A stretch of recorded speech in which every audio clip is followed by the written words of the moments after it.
What do we find at the intersection of faith and the world? The Cathedral's podcast, Crossroads, explores this question in thought-provoking bi-monthly episodes featuring guests from around the world who are seeking to live faithfully in the public square. This is a safe space for tough questions around faith, politics, technology, and our responsibilities as citizens. So pull up a chair and meet us as we search for a better way forward. Welcome to Crossroads, where we discuss the intersection of sacred and civic. I'm your host, Nygard Owens. Bishop Mariann, Bishop of the Diocese of Washington, graciously gave her time to talk with me and a live audience about what it means to step out in faith and persevere, even though the road is long, and lean into joy in the midst of the challenges of the day. Excerpts from our conversation are featured in our episode today. Thank you so much, Bishop Mariann. You are so generous with your time to the cathedral, but to people all over the world. You are flying here and there and everywhere, welcoming and sharing your message. Fun fact, we had someone join our online coffee hour on Sunday from Germany because they had heard you speak. Thank you, and thanks all of you. This is not normal for me, and I suspect it's a season in life, and it's a moment in time where I've made the decision, with the support and the encouragement of the people I work with, including Randy and the cathedral staff, to take the opportunity whenever possible to amplify a vision or a way of being Christian that doesn't get a lot of attention nowadays in the wider public sphere, and to take advantage, if you will, of the brevity of this moment to be a beacon or a messenger of the things that in the cathedral community we might, I don't want to say take for granted, but we would consider normative. But in the wider society and indeed the world, it's a message that's falling like water in a desert for some people in terms of just hearing a way of being in the world that is guided by the fundamental teachings of Jesus and his message of forgiveness and mercy, dignity and love. And so I'm going out and about, as you say, but mostly as ambassadors of all the things that we hold dear and that we believe, all of us believe, are especially needed now. So thank you. Well, thank you. That makes me think of, in your book, you talk about Malcolm Gladwell's The Tipping Point and how at key moments, one person can help to tip the scales, but also many small movements can add to that and tip scales. So how are you encouraging, how you have a voice, a very, very public voice, as we've seen, but how do you encourage all of those individual people to share their voices and to be part of this larger movement? Yeah, it's one of the reasons why I wrote the book, How We Learn to Be Brave, because it seems to me that it's misguided to imagine that change happens through those big moments of public notoriety when all the cameras are going and the microphones are in your face and you say something, that while those moments are important, they are one of a whole series of moments that leads to change in an individual's life and in the life of a wider society. And none of us really knows when we do something or when we say something, it's going to have an impact or not. I mean, every clergy person in this room knows what it's like, or anyone really knows what it's like to have put all your effort into doing or saying something and having zero impact whatsoever, right? Which is most of the time, or so it seems, right? You know, how many times have I made a statement that I thought was really bold and brave and nobody cared, right? It's crickets. No one was listening, or certainly not the way they were listening on January 21st, right? I can't predict those things. None of us can. But it would be misleading to assume that those are the most important moments, because they're not. The most important moments are the small acts of faithfulness and courage that every person, all of us, live out every day. And some of them are not known to anyone but our God and maybe a few other people, but they are the foundations upon which real social movements happen. Thank you. I'm curious, given all that has transpired in the last 4 months, would you rather see an extra chapter in How We Learn to Be Brave, or are you feeling stirrings to write a new book? And what might that chapter title or book title lead you to? Thank you for that. What the editors of How We Learn to Be Brave and I came upon finally was there's going to be a second edition coming out, I think in June. And it simply has a new foreword, the sermon, and a slightly revised epilogue. I didn't really feel as if there was a new book. It felt more like an expression of what I was trying to communicate throughout the entire book. So that will come out in June. And as was said earlier, I'm absolutely thrilled that a young adult version and a childhood version are in production now.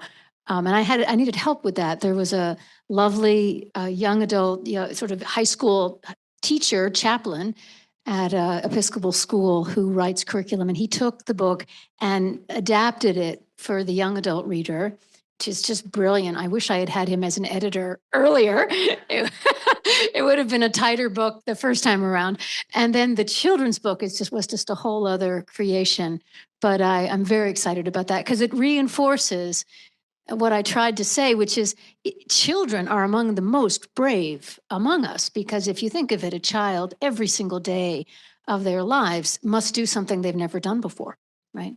And sometimes you can see it on their faces, like a toddler when they're first starting to walk or ride a bike for the first time or solve a math problem. I mean, they're just so wired. We're all so wired to reach beyond what we know we can do, with all the fear and anxiety that comes along with that. That's normal. So to normalize that and to say, those are the moments to pay attention to, those are the decisive moments in life.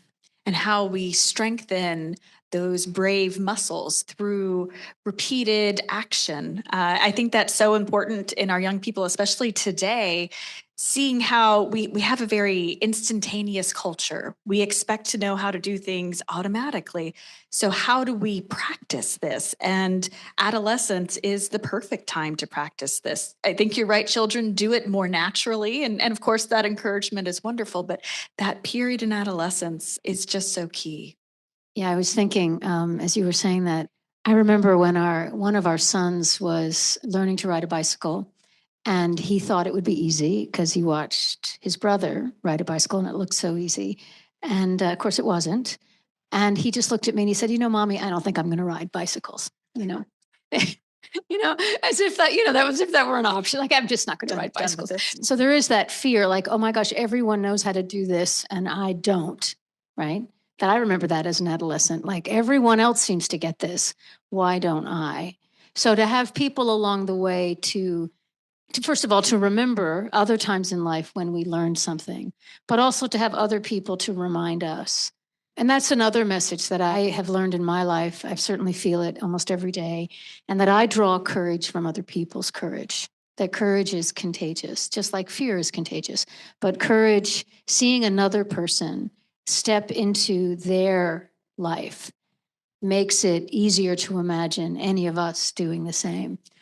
And you are that person for so many. I have heard so many stories from people around the country who have talked about how your bravery has inspired them to be brave within their own communities. And they take so much inspiration from you. And here's the thing, it's where you come from.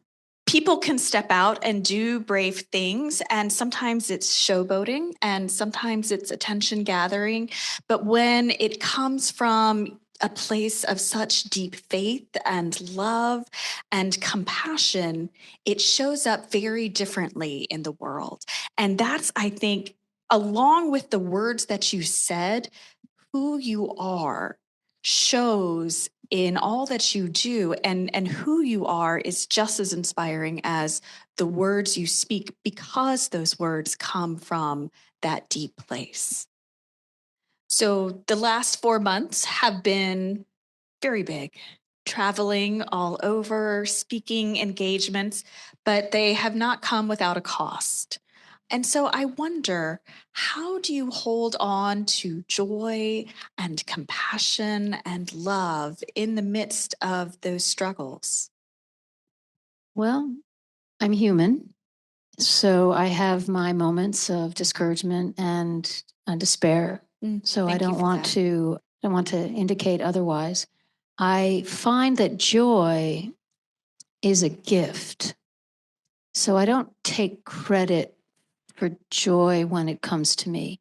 You know that psalm, weeping may spend the night, but joy comes. And so I may be on the watch for it. I do feel a responsibility as a discipline to watch for the things that are of joy and are of goodness and are of love, because if I'm not watching for them, I'll miss them. And there are disciplines that help with that. So I would start there, just being as mindful as I can. I have a wonderful community of people who love me, and I wouldn't be here without them. And my relationship with God in Christ is like all people in that relationship we would describe. And there's a lot of mystery to that. I'll just say that Jesus meets me more than halfway. It's a beautiful way to put It that. just, way more than halfway. So I'm in awe of that. But I also want to say, I don't imagine that this pace of life is for the long haul, right? And I'm also making a lot of decisions now to scale back. In fact, I've scaled back a lot, but I'm trying to discern what is the vocation that I'm called to now. And I still feel very called to be the Bishop of Washington. I just that's my job, my work in the world. But from that, what of that is as part of all of us, allowing larger conversations to be part of our work. Thank you. As Suzanne Stabile would say, what is mine to do, especially in this moment? In this moment, right? Yes. In this moment. When I talk to people from our digital congregation around the country, we're here in DC where things are very acute, but there is this pressure around the country and even the world. People are feeling a new weight on their shoulders, this drive that they need to be doing something, that if we are silent at this time or don't take action, then we may be condoning injustices that happen around the world and particularly in our country. How would you encourage people to thoughtfully step out in faith and take action? And two-part question, how do we truly see all people, those that we love and get along with, and those that we might struggle with, as the neighbor that Christ calls them? Two really good questions. I couldn't say to another person what they should do in their lives right now. I think we all have everyone has their own constellation of commitments and giftedness, limitations, calls in life. I am persuaded by the need to be as close as possible to the problems that we're trying to address, so that we're not speaking out of abstractions, or at least as little as possible, but that we are in direct relationship with the people or the issues or the problems. Because then we are less prone to say or do things that, first of all, aren't helpful. We're less prone to be driven or influenced by faulty information, which all of us, incomplete information, which is true for all of us. And it keeps us, I think, humble. So I would say, to the degree that we're proximate is one way. And it doesn't mean necessarily like we can't care about things that are happening in the other side of the world, but that we have personal connections or strive to have personal connections. And that's one of the ways that I feel most grounded. And in terms of seeing others as our neighbors, maybe it's a variation on the same theme. it's harder to dislike people if you actually know them, even if you don't agree with them. I mean, you can dislike aspects of their behavior or their views, but if you get to know their stories, if you share life with them, those edges soften, or at least I hope they do. And that's a place to start. We may not actually come to have a lot of common ground, but we have a better chance of seeing people as human if we don't define them by the one thing that we dislike or disagree with. I think that's one way to start. Thank you.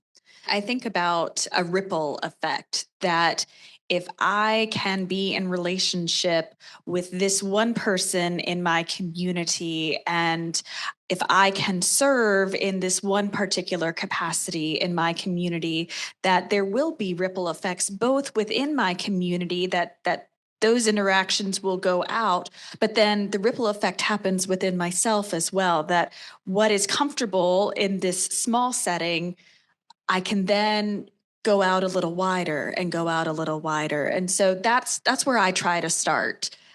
Like others, I see this large need across our country and in our communities, and you get frozen. Yeah. No, I understand that. And also it sounds corny, but just to pray about it, to ask God for guidance, some sense of direction. It seems to me like a pretty reasonable prayer. Please, Lord, guide me in what I could do, right? And to see what happens, right? Because sometimes doors open that completely surprise me. And when I simply open myself to whatever spiritual guidance comes my way. Indeed. I know someone who did just that and ended up serving in a women's prison. And just because she had that prayer and her eyes were open to a need in her community. And so once a week she would go. Right. Like that. I'm curious, over your tenure as bishop, how has your relationship with the cathedral grown and changed as you've served as bishop? And what does the cathedral mean to you personally? Well, there are no words to describe how much the cathedral means to me. And I've been bishop now. I'm in my 14th year. When I came, there was a lot of anxiety in the Diocese of Washington about the Diocese of Washington's relationship to its cathedral. And there was a fair amount of anxiety on the cathedral close, between the cathedral and the institutions on the close. And all I knew was that that's where I belonged, like in the midst of all of that. There were, and to try and understand and to learn what it all meant and represented. And the cathedral embraced me, welcomed me in. We've been through a lot together. Yeah. There were times when I had to be very hands-on. I made some pretty big mistakes too in those early years, but we were just very courageous leaders, some of whom are in this room tonight, and faithfulness and perseverance. And what I would say from the beginning is I just knew in my bones that as a bishop of a place like the Diocese of Washington, with a cathedral like Washington National Cathedral, its health, solvency, and vitality was absolutely essential. Like it was non-negotiable at a time when some of those questions were on the table. Yeah. And then the second thing was that there could be no, while I may have, all kinds of conversations within the cathedral leadership and within the diocesan leadership, that we needed to be at one with each other in the public arena, that it served nothing for there to be space between us, because that would only amplify, which doesn't mean that we had to agree on everything, but we would work on those things privately and together, but that we would always be in support of one another and working toward a common vision.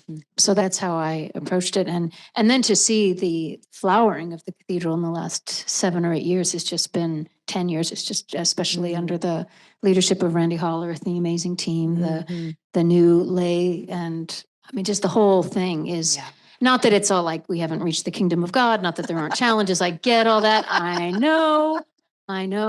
But I do believe, and I say this to other congregations as well, I do believe that when the leadership at the core of a community is healthy. I'm not saying perfect. You can't be perfect because we are not, but healthy and in alignment and genuinely cares for each other. Then it doesn't mean you solve all your problems, but it means you can address your problems together. So it's a bit like wind in your sails. And I feel that way about the Cathedral community now. And I'm very grateful for the ways that from time to time, first of all, the welcome that the diocese feels, but also how we serve the wider community and the nation. I'm really proud. As you should be. And I will say, you actually helped me see that I did belong here. For those of you who don't know, I am a Presbyterian minister from Ohio. And so what is a Presbyterian minister from Ohio doing in a cathedral in Washington? And I was here for my interview days, and it was the close wide service for all of the schools. And of course, you were up on the platform. And one of the hymns was one of my favorite, Come Thou Fount of Every Blessing. And to see you sing that with your full self, I thought, okay, I belong here too. And that is a memory that I will always treasure. Thank you. As we close our podcast episodes, we like to ask for a word of hope. So what might you share? What gives you hope right now?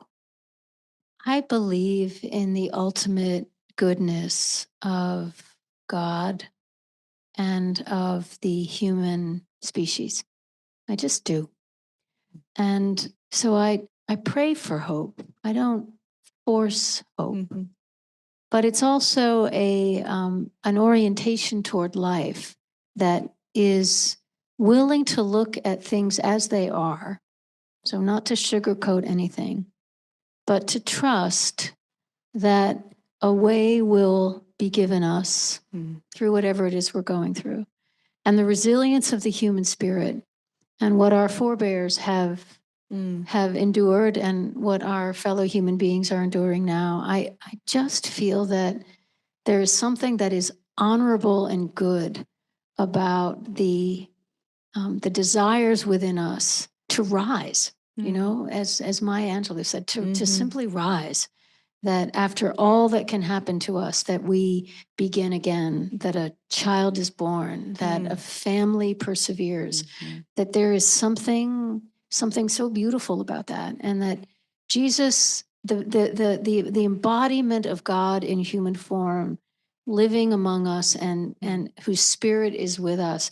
I just feel that if we allow ourselves to receive that goodness, we have a chance to overcome just about anything. And it's harder, but it just takes absolutely no energy whatsoever to be cynical. Do you know? Zero energy to be negative. It's just like it's the easiest thing in the world. But to choose hope, or to live in hope, or to persevere in hope, that takes some effort. It does. And it's worthy, and we're worthy of it, and those are the people that I want to be around. So I figure I should do my part, to try and be that way. And some days I'm successful, and some days I fall flat on my face, and someone else's hope carries me, or the laughter of a child will sustain me, or the smell of a good cup of coffee. I mean, who knows what it is, right? It's just, it doesn't take much, right? To put a smile on our faces. And that should tell us something, right? That God's not finished with us yet, as our presiding bishop used to say. And I live on that. I go by that every day. There's some things beyond my control, but I can control what we can control what we put into the world. And why not err on the side of hope? Why not? And what will those ripple effects be? Right. Thank you. It was such a joy to soak in wisdom from Bishop Mariann. I hope you'll join us for our next conversation when painter and sculptor Chaz Fagan joins us again, this time to talk about U.S. presidential history and their relationship to the cathedral for a special 4th of July episode. Until next time, peace be with you. If the digital offerings of the cathedral enrich your daily life, please consider becoming a supporter today by making a gift at cathedral.org/inspire.